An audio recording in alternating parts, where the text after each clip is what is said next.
7 নম্বর গাড়ির driver staff এবং কি আমি 7 নম্বর গাড়ির স্ট্যান্ড 5 আগস্টের পর থেকে আমরা একটা উদ্যোগ নিই। যখন সরকার চলে যায় তখন পর থেকে আমরা একটা উদ্যোগ নিই যে আমাদের 7 নম্বর গাড়ির জন্য একটা ছোট 11 জনের একটা কমিটি করা হলো, একটা সংগঠন করলাম। আমাদের কোনো একটা বিপদ হলে এটার দায়ভার কে নিবে? কেউ নিবে না, আমার মা বাবা নেবে না। তো এটা যত সংগঠনে আমাদের দায়ভারটা নেই। আমরা এইভাবে 5 আগস্টের পর থেকে 19 মাস ধরে আমরা 20 টাকা করে দিয়ে আসছি। কিন্তু যখন দিয়ে আসি কেউ অ্যাক্সিডেন্ট হলে 1000 টাকা দেয়, 1500 টাকা দেয়, এরপরে আর কোনো সাড়া দেয় না। এখন মাসে মাসে হিসাব দেওয়ার কথা ছিল, এও দেয় না। এগুলি যখন আমরা হিসাব চাই, শ্রমিক সবাই মিলে যখন হিসাব চাই, এরা আমাদেরকে দলীয় কোনো বড় নেতা দিয়ে হুমকি দেওয়া হয়, আমাদেরকে গাড়ি চালাতে দিবে না এরকম।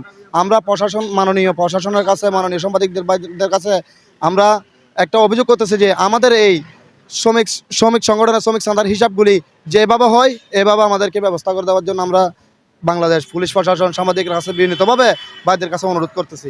আসসালামু আলাইকুম। আমি 7 নম্বরের একজন শ্রমিক এবং ড্রাইভার।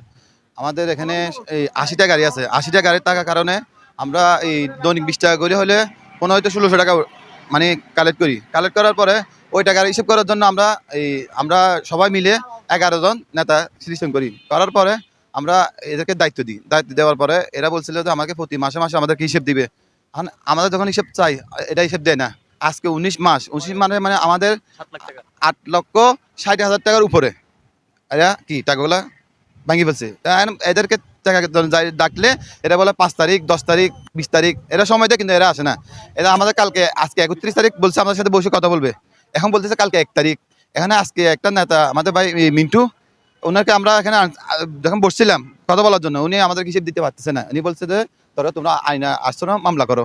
আর আমরা সরকারের কাছে, পুলিশ প্রশাসনের কাছে বা সাংবাদিক ভাইয়ের কাছে আমাদের এই টাকাগুলার একটু চাচ্ছিলাম যে সুরক্ষা হোক, মানে আমরা টাকাগুলো যেন সময় আমরা সবগুলো পাই।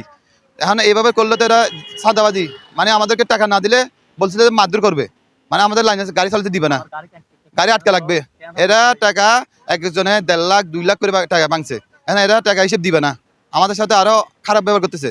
এরা বলতেছে যে আমরা যে একটা শ্রমিক, আমাদের একটা কার্ড দিবার কথা ছিল, কার্ডে দিতেছে না, বুঝলেন না। আমরা সরকারের কাছে একটা দাবি জানাই, মিডিয়ার মাধ্যমে একটু দাবি জানাই, মানে আমাদের যেন এই টাকাগুলো একটু সুরক্ষা হোক।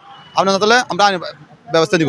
আমাদের 5 আগস্টের পর থেকে এই পর্যন্ত আমরা একটা শ্রমিক সংগঠনের বিপদের জন্য, আমাদের শ্রমিকদের বিপদের জন্য কিছু টাকা রাখছি। এমন ডেলি 20 টাকা করে আমাদের প্রায় 80টা গাড়ি। এখন আমাদের নেতাদের কাছে এগুলি 11 জন নেতা আছে, নেতাদের কাছে রাখতেছি আমাদের আপদ বিপদের জন্য।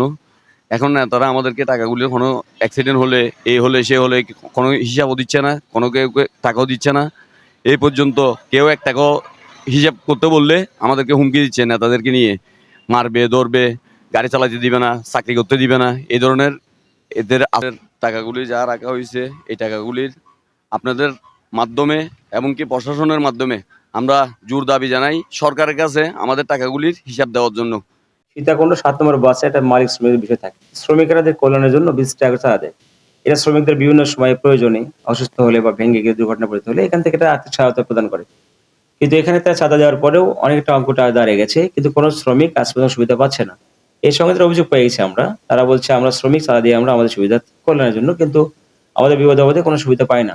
এই সঙ্গে একটা অভিযোগ পেয়েছি আমরা, তদন্ত করে দেখছি আমরা দুই পক্ষ বসায় নেগোশিয়েট করা যায় কিনা। প্রাথমিক পর্যায়ে দেখবো, যদি আপোষ হয়ে যায় হবে, তাদের নিজস্ব বিষয় যেহেতু, না হলে আমরা অন্যদিকে আগাবো হয়তো বা আইনগত ব্যবস্থা গ্রহণ করার প্রক্রিয়াধীন আছে ইনশাল্লাহ।